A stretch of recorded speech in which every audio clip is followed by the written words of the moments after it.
going down? Timber! Oh my god. Welcome everybody to the Spoilercast via Podcast of Doom. I am Friar Dan. I'm that guy Todd. And this is episode 7? 7 reunions. 7 reunions of The Legend of Korra. Book 4. Book 4. And before we get into it, there's some news that just came through. It looks like the series finale is going to be airing first week of December. It's going to be a 4-parter, and they're going to do them all once. All at once? Yeah, so our second to last Spoilercast is going to be a doozy, because it's going to be a doozy. A 4-parter. So be looking out for that. Yeah. And then afterwards we'll do like a series recap Spoilercast kind of. And not just like the series Korra, but like, you know, the journey the whole way through from Aang to Korra. Because it's going to be the last thing they're going to do for the entire whatever Avatar verse, Planet Avatar. Hopefully they wrap it up in a way that makes sense. I mean, it's just... They will. They always do. It'll be like... I don't want it to end like The Sopranos, where it's like, yeah, no, she keeps being the Avatar keeps coming back and just... Well, I mean, I think... adventures we don't get to see. I think that's probably going to happen, but there's always other media, like Buffy continued in comics, and they do Avatar comics, so... We'll get other stories. Other stories. But for now, we'll talk about reunions. And it was nice to see, first thing is Korra's back in Republic City and kind of getting back into the swing of things again. Got to see some people we haven't seen for a while. Mako's back in the story. We got to see Boomy for the first time this season. Yeah. And Boomju. I miss Boomju. It's weird seeing Boomy in the new Avatar, the new Airbender outfit, though. The flight suits. Yeah. It's kind of odd. It's slimming. It is slimming, but it's weird. Like, I would, picture... I guess he might be out there doing stuff as well, but... Well, he'd probably be one of the leaders of at least the new batch. I mean, with his experience and expertise. We saw last season, especially, it's pretty hard to see him not having a central role in the Airbender Nation. But, yeah, we got to see Mako and Wu and Asami have an awkward lunch together. Where Wu got kidnapped while peeing. You call that right out of left field. Yeah, well, the second Mako's like, go pee by yourself. I'm like, he's getting fucking kidnapped. Like, we know that's going to happen. Like, of course, because, exactly, the one time Mako doesn't do his job. So he's being all huffy because he's around his ex-girlfriend again. And he gets all me. He's around 2 of his ex-girlfriends. Yeah. Well, he's proven that he's more normal around Asami. For whatever reason, when Korra shows up, he gets all flighty. Right. He gets all, like, defensive, and he gets angsty. And he's like, weh. It was also a little bit weird to see Korra back in her blue outfit. I know, right? It was a little stark, because she still has the short hair. And... Yeah, well, it's like it's the same outfit she always wore, but, like, with the new haircut and everything, you're just like, it doesn't look right. It doesn't feel right. It feels a little off. She doesn't have her armbands, like, the same armbands, so that was different. But... I thought it looked good. It did. It was a little stark. It was like, oh. You're so used to seeing her in the green. You're like, whoa. Right. That's right. She's Water Tribe. But I love the big furry boots and everything. I miss those. Her Uggs. Her Oogs. Yep. Avatar Uggs. But so they got back together. Just in time to get Wu kidnapped. Yeah, just in time to get Wu kidnapped. And track it down and...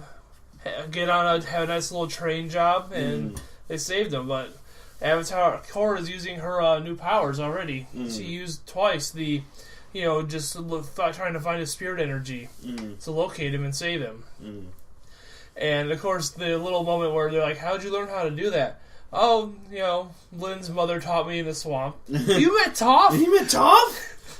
Oh my god! What's she like? She's like a grumpier, older version of Lynn. How's that possible? But yeah, that was awesome. Yeah, I really like that. It's just seeing her integrating back into her old group of friends, and the awkwardness when she revealed, or Asami revealed accidentally that Korra had been writing her and not writing Mako or Bolin. And it's completely understandable why Mako would feel hurt at that. Oh, yeah, but Korra doesn't really owe him an explanation. Right. It's one of those things that's like, yeah, it's we're friends, but right. She says like, I didn't know what to say. It's easier for her to talk to Asami. So, and I'm still shipping those two. Yeah. When they first met up again, and it's always like, I love your hair, and then Korra blushes. Right, yeah. It's like, yes. Korra-sami is real. It's real. But the train jab was amazing. Yeah. Well, I love when you see Kuvira's henchmen like doing the thing where they're throwing the little metal bands, and this time Korra's like, pfft, just like flinging them off. It's like, you ain't no Kuvira. Like, I just got done getting my ass whooped by her. Right. So you guys are kind of telegraphing your moves. I mean, the thing on the train didn't take long. They weren't on the train very long, but it was interesting to see, them all together fighting again, and it was interesting to see metal benders using the metal ropes instead of just the metal clasps or whatever, like we've been seeing all this season. Yeah, and I wonder, because they're using the same ropes that the police do, if these weren't like the Republic City kind of like underground sympathizers, or like maybe cops or whatever that were turncoats. Right. And then the one guy, the driver, just how like fevered he was. He's like, "Oh, hail the great uniter!" Right. It's like, okay, wow, you really, really, really are into this, aren't you? Yeah. Wow. She's not here to hear you say that, right? Exactly. No one's gonna like send her a message like, "Oh, this is what he said when he got arrested." So, yeah, that's kind of the scariest thing about Kuvira, is that she has just enough moral principle to stand on to make people such devoted followers. Mm-hmm. It's like, yeah, she has her camps and she has these other things going on, but she has enough of a cult of personality that a lot of people follow her willingly. Well, you also have to look at, like, Bolin had no idea of these camps and stuff, and he was closer to her than a lot of other people, so obviously these other people probably don't know about it. He was closer to her, but farther away from them. Right. I mean, that was the thing we said like very beginning, was like, he's so close to her, he's not seeing the big whole picture, because he's just what he was. She, like we said, she would never be at those camps.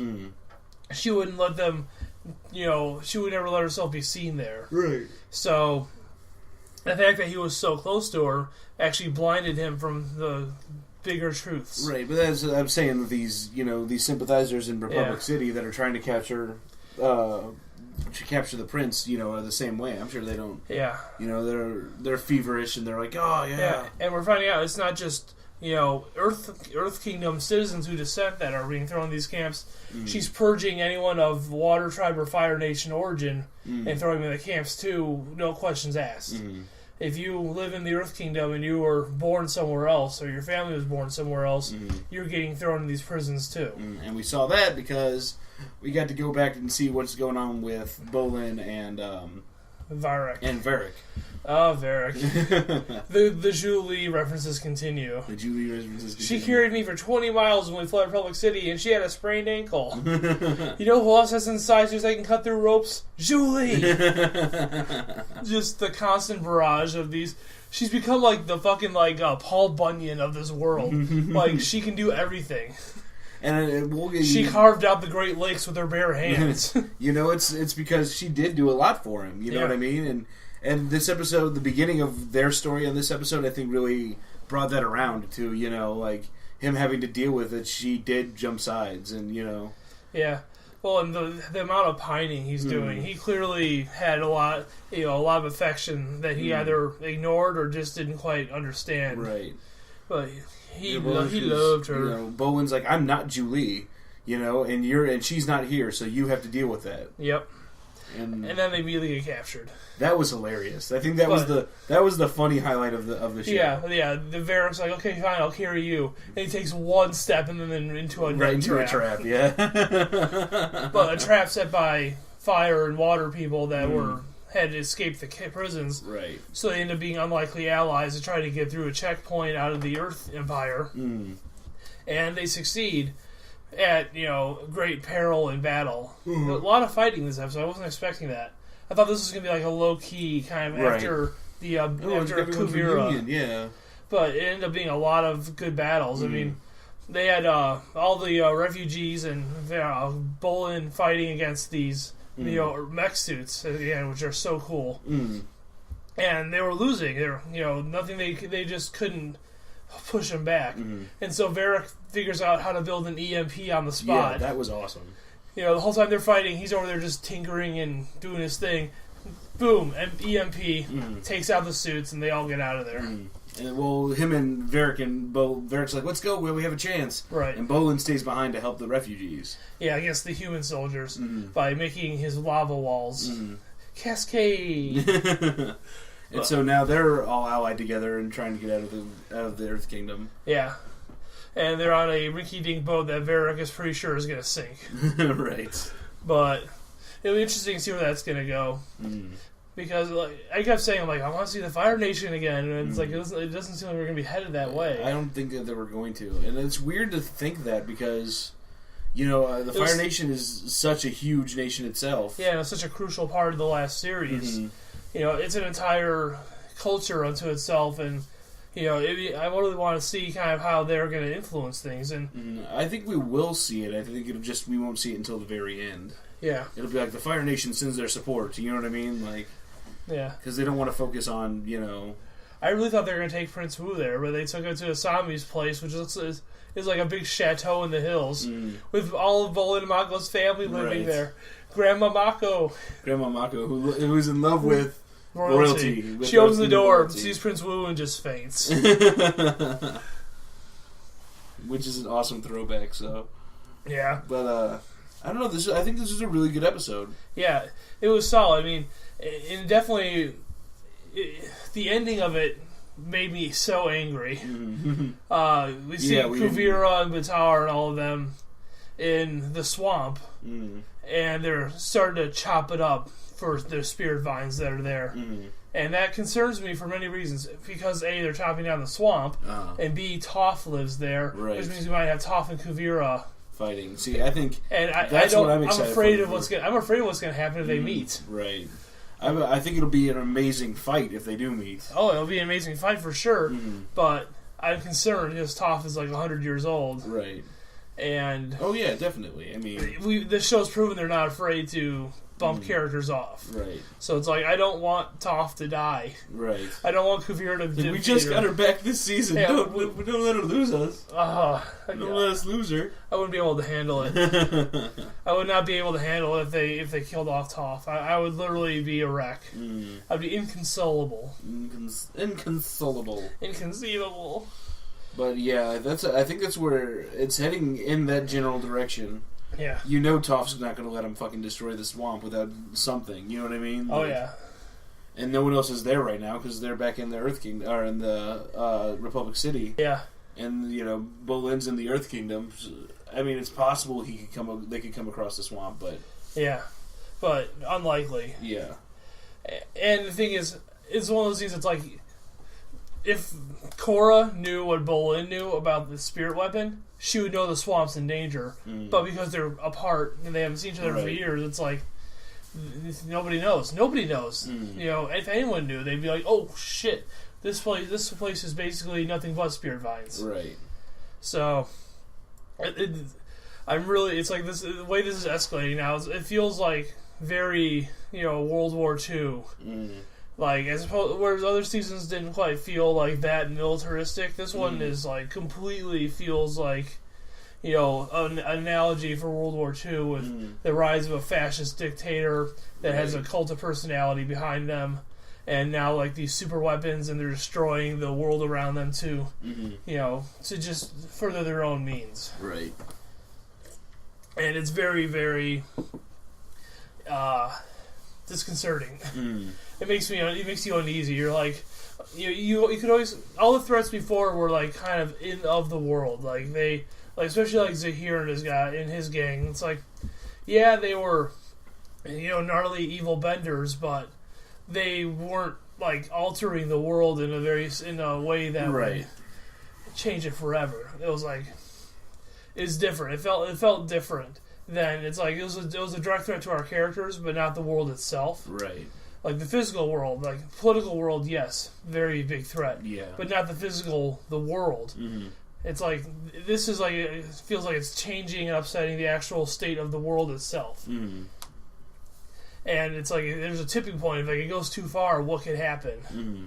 Could this? And if the swamp gets taken down, how will the spirits react? Right. So we already saw how they would react when they were cutting down the vines in Republic City. You know what I mean? Like, yeah. So I mean, it's very concerning, mm-hmm. and I feel like the show is definitely going to go like pretty far. Mm-hmm. Like it's gonna take this as far as you can without making it too bleak. But right. it's gonna push that line because it has in the past. It's definitely done a lot of bleak stuff. Right. And it's not afraid to make our characters suffer. Mm.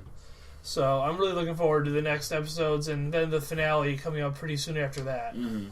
I think the finale is like 2 weeks away now. Yeah, because this week will be episode 8, and they'll do 9, 10, 11, 12 as a 4-parter, and they're doing 12 or 13 episodes this season.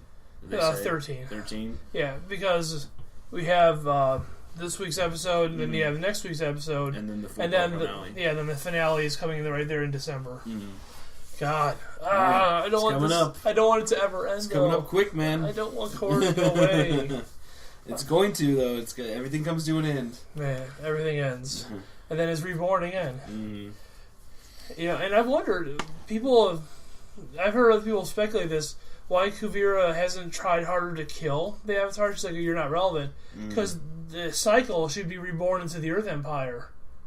So that means Kuvira could control the next Avatar. That's true. So I'm kind of curious. It's like it feels like that's a big kind of blunder that Kuvira dismissed her, saying, "Oh, you're not relevant anymore."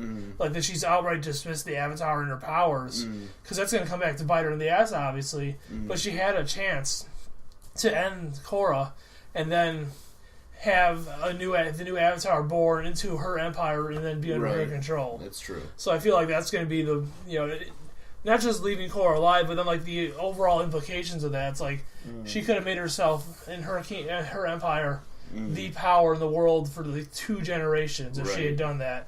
But because she was so dismissive of Korra and so kind of convinced of her own superiority, that she's overlooking it. Yeah. And I think that's probably what it is. She just doesn't. She's not even thinking in that regard. She's just overlooking it. Yeah. And it might be something that comes into play later, you know what I mean? Where she's like, you know what? If I kill the Avatar, the next one will be born in Earthbender, and I can make him my protege. Exactly. It could be on its way. We don't really know. We've got 6 episodes left, technically. So yeah, but you think she would realize that right off the rip? I mean, everybody knows. Everybody's familiar with the story of the Avatar and the cycle. So I think that's her big crucial flaw is that her pride. It was, kind of blinded her to what she could have done. Right. Well, what do you guys think of this episode? Yeah, what do you think? You can tell us on Facebook and Twitter. You can subscribe to us on iTunes and Stitcher. If you're listening to this on YouTube, leave a comment below. Let us know. Yeah. Also, give us the thumbs up. Yes, like the video if you're watching this on YouTubes. Yes. The YouTubes. On the YouTubes. The only way to do anything on the internet. Well, you guys excited for the next episodes coming up as well? What are your thoughts on what Toph is going to do to this army that's destroying the Spirit Swamp? God, please don't let Toph die. My heart couldn't handle it. It'll be okay, buddy. I'd be tear-bending for weeks. Well, guys, I think that's going to about wrap up this episode. Yep. Like I said, once again, find all of our stuff on podcastofdoom.com. And we thank you guys for listening. We really do. Yeah, we do. All right. Well, I'll see you next week. Yep, see you guys next week. Farewell, friends.